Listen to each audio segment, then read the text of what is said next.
Hey guys, welcome back to my channel. So friends, ఈరోజు topic ఏంటంటే Israel అనేది Israel గురించి ఏడ చూసినా ఇదే మాట. నువ్వు ఇండియాలో ఎక్కడ పోయినా కానీ నేను ఇజ్రాయెల్ పోతా. సో ఈ ఇజ్రాయెల్ పోయే చక్కర్లో చాలామంది ఫేక్ ఏజెంట్లు తయారయ్యారు, చాలామంది మోసపోతున్నారు కూడా.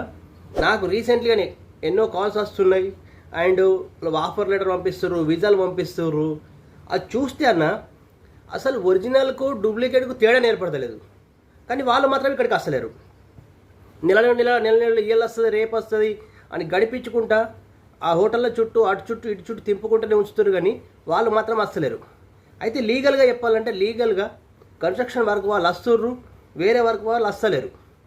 కానీ ఏజెంట్లు మాత్రం నీ క్లీనింగ్ జాబ్ అని, డ్రైవర్ జాబ్ అని, ఆ జాబ్ అని, ఈ జాబ్ అని వాళ్ళకి ఆఫర్ లెటర్ కూడా ఇస్తారు.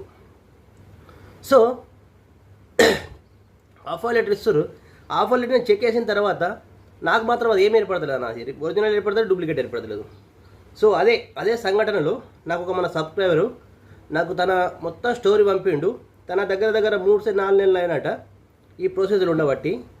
తనకు వీసా ఆఫర్ లెటర్ ఇచ్చిండు, ఎంట్రీ పర్మిట్ ఇచ్చిండు, ఢిల్లీ దాకా వెళ్ళిండ్రు. వాళ్ళు ఒక్కరు కాదు, ఒక 25 మంది ఒక్క గ్రూప్ అంట, మొత్తం కలిసి 75 మంది దాకా ఉన్నారట. 75 మందిలోకి వెళ్ళి ఇప్పటి వరకు ఒక్కరు కూడా ఇజ్రాయెల్ రాలేరు. అయితే ఆ స్టోరీ ఏందన్నది మనము ఇప్పుడు ఇందాం. నమస్కారం అన్నయ్య, నేను యూట్యూబ్లో మీ సబ్స్క్రైబర్ని. మీ వీడియోస్ అన్నీ నేను చూస్తాను, ప్రతిరోజు వీడియోస్ అన్ని ఫాలో అవుతాను. నేను కూడా ఇజ్రాయెల్కు ట్రై చేస్తున్నా వీసా కొరకే. అయితే మాకు ఒక ఏజెంట్ ద్వారా మేము వస్తున్నాము. అయితే మాకు హోటల్లో క్లీనింగ్ జాబ్ అని చెప్పిండు. మేము 22-23 మంది ఉన్నాం. అయితే మాకు పీసీసీ అయిపోయింది, ఆఫర్ లెటర్ వచ్చింది, వీసా వచ్చింది, 14 days ఎంట్రీ పర్మిట్ వచ్చింది. ఢిల్లీ తీసుకుపోయింది, టికెట్లు ఇవ్వలేదు. టికెట్స్ ఢిల్లీ ఆఫీస్ నుండి మేము డైనమిక్ ఆఫీస్ నుంచి చేస్తున్నా, అక్కడనే ఉన్నాయని చెప్పేసి ఒక ఢిల్లీలో ఒక హోటల్కి తీసుకుపోయి హోటల్లో ఉంచిండు. పైసలన్నీ కట్టించుకున్నాడు. 6,50,000 కట్టినాం మొత్తం. కట్టిన తర్వాత ఇక మాకు వీసా ఇచ్చిండు కదా. వీసా వచ్చింది, అది 14 days visa, 14 days entry permit visa వచ్చింది. ఆయన అన్నాడు 3 రకాలు ఉంటుంది, 14 days ఉంటుంది, 90 days ఉంటుంది, 21 days ఉంటుంది అని చెప్పిండు. అప్పటికి ఇక్కడనే లేట్ అయిపోయింది. మరి వెళ్ళిన తర్వాత ఒక 2-3 రోజులే ఉండే. టికెట్స్ అక్కడ ఇస్తారని చెప్పిండు, హోటల్ ఉంచారు. ఇవాళ వస్తుంది, రేపు వస్తుంది, మా ఆఫీస్కి తీసుకెళ్ళలేడు. ఇవాళ వస్తుంది, రేపు వస్తుంది, ఎల్లుండి వస్తుంది అని చెప్పేసి ఆఫీస్కి వెళ్ళాలి కదా. అయితే టికెట్లు రాలేవు. ఏమైంది కారణం అంటే కొంతమంది పేమెంట్ కట్టలేరు, కట్టడం కారణంగా అది పేమెంట్ డిలే అయిపోయి రాలేదు. మీరు మాకు పేమెంట్ కట్టడం కాదు, మళ్ళీ వీళ్ళు అక్కడికి పేమెంట్ కట్టాలా, అవి అందుకోసమే లేట్ అయిపోయింది. కాబట్టి వీసాలు ఎక్స్పైర్ అయిపోయినాయి. మీరు ఇక్కడనే ఉండేది హోటల్లో, ఎన్ని రోజులైనా ఉండరు, మేము హోటల్ ఖర్చు కడతాం, ఇక్కడ నుంచి ఇటే పంపిస్తాం, ఇంటికి పంపించమన్నారు. వారం రోజులు మళ్ళీ ఇంటికి వచ్చి మళ్ళీ 45 days అవుతుందన్న. ఈ 45 days అవుతుంది. డైలీ 2 రోజులు టైం ఇయ్యు, 2 రోజులు టైం అనుకుంటా ఇప్పటిదాకా ఆపిండు. అయితే మొన్న 1 week పోయిన సండే రోజు ఒక దీంట్లో కింద మేము పోయిన 25 మంది నుంచి ఒక 12 మందికి వీసాలు వచ్చినాయి.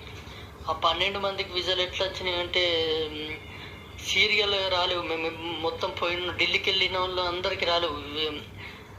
ఆ 70 మంది వీసాలు, 70-80 మంది వీసాలని అందులో పేర్లు లిస్ట్ వచ్చింది. ఆ పేర్లు, పాస్పోర్ట్ నెంబర్ ఉంది, దాంట్లో పేరు ఉంది, వీసా అప్రూవల్ కాపీ అని ఉన్నది, వీసా అప్రూవల్ అని ఉన్నది, అది ఇజ్రాయలీ ముద్ర ఉన్నది. అది ఈ ఇజ్రాయెల్ అప్రూవల్ అని చెప్పిండు. ఇక తర్వాత బాకీ 12 మందికి మళ్ళా ఇవాళ రేపు అంటుండు. అవి ఎప్పుడు వస్తాయో తెలియదు. వాళ్ళకి ఏమంటుండు, వచ్చిన వాళ్ళకు నేను వీసాలు చేసి టికెట్ చేసి పంపిస్తాము, మీకు తర్వాత వస్తాయని చెప్తున్నాడు. అయితే మా ఏజెంట్కి 25 మంది, మొత్తం టోటల్గా 70-80 మంది వచ్చినాయి. ఒకళ్ళు బొంబాయి, ఒకళ్ళు కేరళ వాళ్ళది, ఒకళ్ళు తమిళనాడు వాళ్ళది, ఒకళ్ళు యూపీ వాళ్ళది, ఒకళ్ళు బీహార్ వాళ్ళది, తర్వాత మాది 2 అట్లా మళ్ళీ వేరే వేరే కంబైండ్ మొత్తం కలిపి మిక్స్ వచ్చినాయి, ఆల్ మిక్స్ వచ్చినాయి.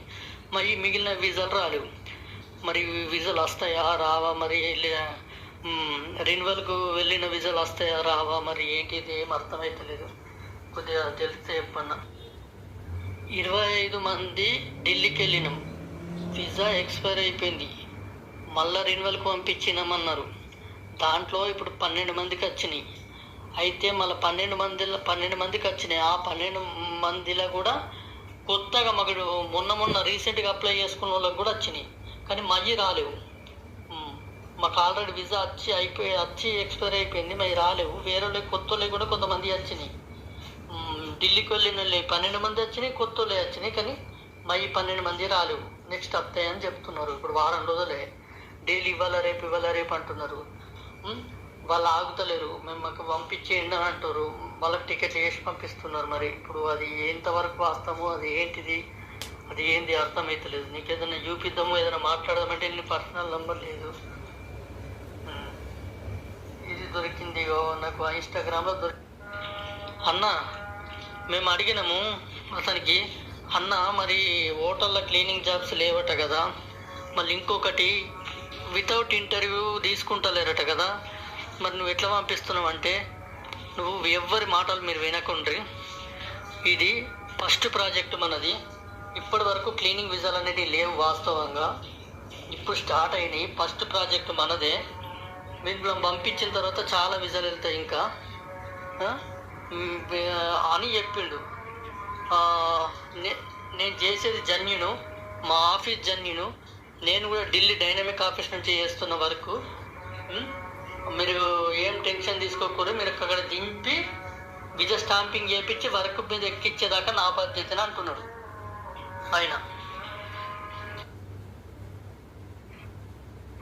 ఆయన మాకు ఏజెంటుకి 20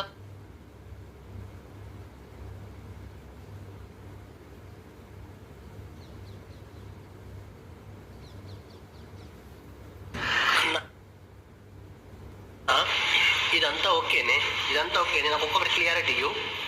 ఇప్పుడు ఇంతమందిలోకి వెళ్ళి విజలు వచ్చినట్టున్నా, వాళ్ళు పోయినరా, చేరుకున్నారా, ఇజ్రాయిల్కి వచ్చిర్రా, చదువుకుండా చెప్పారు నాకు. వాళ్ళు వచ్చిర్రా లేదా అని చెప్తే నేను క్లియారిటీ అప్పుడు ఏందన్నా దాని గురించి నేను తెలుసుకుని మరి చెప్తాను. ఇక అన్న ఇదంతా ఓకే.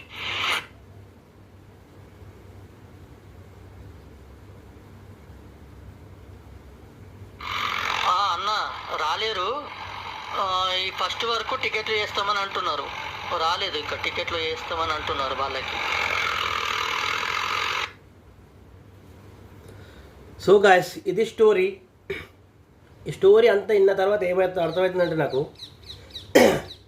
అన్న ఎవరైతే ఏజెంట్లు, నేను ఈ మొత్తం స్టోరీలో ఇక్కడ ఈ ఊళ్ళో ఉన్న ఏజెంటు పెట్టిన మెసేజ్లు కానీ ఆ మెసేజ్లు అన్నీ చూసిన. అన్న మీరు ఇక్కడ ఊళ్ళో ఉన్న ఏజెంట్లు కానీ చిన్న ఏజెంట్లు, ఎందుకంటే చిన్న ఏజెంట్ ఎట్లుంటారంటే ఓ 2-3 ఏళ్ళు దుబాయ్ పోయినాకనే దుబాయ్ మస్కట్ పోయేస్తారు, పోయొచ్చిన ఇక్కడ ఏజెంట్ అయిపోతారు. వాళ్ళకు మీద జానకారి ఏం తెలియదు ఫస్ట్ ఆఫ్ ఆల్. ఇప్పుడు వాడు అక్కడికి వెళ్ళి వాడు ఏం చేస్తుంటాడు, మెయిన్ ఆఫీస్ కన్సల్ట్ అవుతున్నాడు. అయితే ఢిల్లీకి పోయినారు కదా వీళ్ళు, ఢిల్లీకి పోయినప్పుడు మరి డైనామిక్ ఆఫీస్కి ఎందుకు పోలేరు? ఎక్కువ 80 మంది ఉన్నారు కదా, మీరు డైనామిక్ ఆఫీస్కి వెళ్ళి చేస్తున్నప్పుడు ఆడికి ఎందుకు తీసుకపోలేరు? వీళ్ళు ఆడికి పోవచ్చు కదా. సో వాళ్ళు కాకుండా కానీ ఇప్పుడు ఈ లోకల్ ఏజెంట్ మరి లోకల్ ఏజెంట్ రిక్వెస్ట్ చేయొచ్చు కదా, అన్న మరి నేను మీ ఆఫీస్కి వెళ్ళి చేసిన, మీరు ఆడికి పోదాం తీసుకుపోదాం. ఢిల్లీలో 8 రోజులు హోటల్లో ఖర్చు పెట్టి ఉంచినప్పుడు ఆఫీస్కి ఒక రిక్షా పట్టుకొని ఏమంటారు ట్యాక్సీ పట్టుకొని ఆఫీస్కి తీసుకుపోరా కదా. ఇది నాకేం అర్థమవుతలేదు. సో అందుకని అంటున్నా, మీ లోకల్ ఏజెంట్లు కానీ చిన్న ఏజెంట్లు కానీ మీరు కూడా కేర్ఫుల్గా ఉండండి. ఎందుకంటే వాడు ఎన్నో ఢిల్లీలో ఉంటాడు, ఎక్కడో ఉంటాడు, వాడికి ఏం కాదు. ఇక్కడ లోకల్ ఉన్నోళ్ళు వచ్చి మీ ఇంటికి వచ్చి అడుగుతారు అందరూ. ఎందుకంటే వీళ్ళు ఏం కరోడపతిగా ఎవరు, అందరూ అక్కడిక్కడ అప్పు చేసుకొని తీసుకొని కట్టిన వాళ్ళే. కాబట్టి ఇది కేర్ఫుల్గా ఉండుర్రి. ఈ ఇజ్రాయెల్ మీద బాగా ఫ్రాడ్ నడుస్తుంది. చాలామంది ఇప్పుడు వీళ్ళైతే 6 లక్షలు 7 లక్షలు అంటారు, ఒక్కొక్కటి 20,000 కూడా ఆఫర్ లెటర్ ఇస్తున్నా, అది ఇస్తున్నాను 20,000 కూడా ఆఫర్ లెటర్ ఇచ్చిన ఉన్నారు. అంటే 20,000 ఇంటర్వ్యూస్ కట్టుకొని తర్వాత ఎగదెంగుతారు.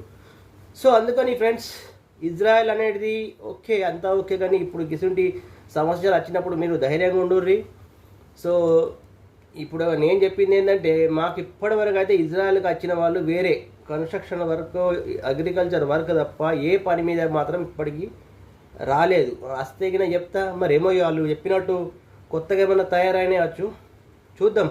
ఇప్పుడు గిన వీళ్ళు గిన ఇప్పుడు ఫస్ట్కు టికెట్లు చేస్తా అంటారు కదా, ఫస్ట్కు టికెట్లు చేస్తే ఆయన నాకు ఇన్ఫర్మేషన్ ఇస్తాడు, మీకు కూడా ఇస్తా. కానీ మీరు ఇజ్రాయెల్ కోసం మాత్రం జాగ్రత్తగా ఉండుర్రి. డబ్బులు ఊరికైనా రావు అంటారు కదా, మన మామ చెప్పినట్టు డబ్బులు ఊరికైనా రావు, జాగ్రత్తగా ఉండండి. ఎందుకంటే మీరు చాలా కష్టపడి ఎక్కడో అప్పు చేసుకొని వస్తారు కాబట్టి మీరు జెన్యున్గా చూసుకోర్రి. నేను చెప్పాడు సీదా పోనరా, నాకు ఇట్లా చిన్న చిన్న పిల్ల ఏజెంట్ మీకు ఎందుకు నాకు అర్థం కాదు. వాడు ఇప్పుడు ఊళ్ళో ఉన్నోడికి వాడు తెలియదు, మెయిన్ ఏజెంట్ తెలియదు, ఈ మధ్యలో ఇంకొకడు ఉంటాడు వాడు లంగాన దొంగన వాడు తెలియదు. ఇప్పుడు ఇదే విషయంలో లాస్ట్ టైం మన తెలంగాణలోనే జగిత్యాల డిస్టిక్లో 4 కోట్ల స్కామ్ నడిచింది. వాళ్ళిద్దరు బాబు అమ్మలు కలిసి 4 కోట్లు వేసుకొని పీకారు. గిట్లే ఆడిని అక్కడ పైసలు జమ చేసుకున్నారు, వేసుకొని పీకారు. సో అందుకని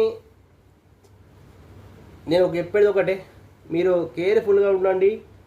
this is the serious. Okay bye friends. మీకు ఏమైనా సమాచారం కావాలనుకుంటే ఇప్పుడు నేను డైరెక్ట్ చెప్పే అవసరం లేదు. మీకు టెలిగ్రామ్లో మన డిస్క్రిప్షన్లో లింక్ ఉంటుంది, టెలిగ్రామ్ లింక్. మీరు అందులో పోయి జాయిన్ అయినారనుకో మీకు అంటే మీరు డిస్కషన్ చేసుకోవచ్చును. మంచి పోస్టుల గురించి కానీ, దేని గురించి కానీ, జాబ్స్ గురించి కానీ అందులో నడుస్తున్నది. ఇప్పుడు ఎన్ఎస్డిసి గురించి కానీ ఎట్లా అప్లై చేసుకోవాలని చాలామంది అలా పెట్టారు. కాబట్టి మీరు జాగ్రత్తగా డీల్ చేసుకోండి. ఎన్ఎస్డిసి తరపున కూడా చాలా పోస్టులు పడుతున్నాయి, ఇప్పుడు మహారాష్ట్రలో నడుస్తుంది. అంటే మీరు చేసుకుంటే పోయినట్టుకో వస్తుంది. మీరు ఎగిరితపడి డబ్బులు వేస్ట్ చేసుకోవాలని నేను చెప్పేది ఒకటే, చిన్న ఏజెంట్ నమ్మకండి. Okay bye friends. Okay, thank you very much.